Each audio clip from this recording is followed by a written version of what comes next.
بسم اللہ الرحمن الرحیم۔ حدیث مبارک ہے کہ شعبہ نے بیان کیا ان سے ابو اسحاق نے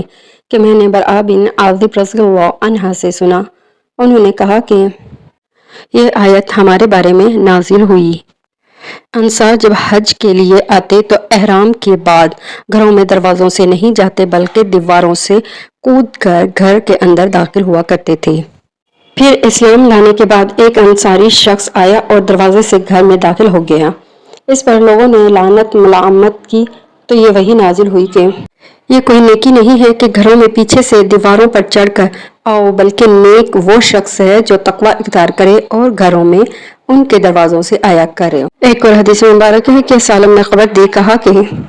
ابن عمر رضی اللہ عنہ فرمایا کرتے تھے، کیا تمہارے لیے رسول اللہ صلی اللہ علیہ وسلم کی سنت کافی نہیں ہے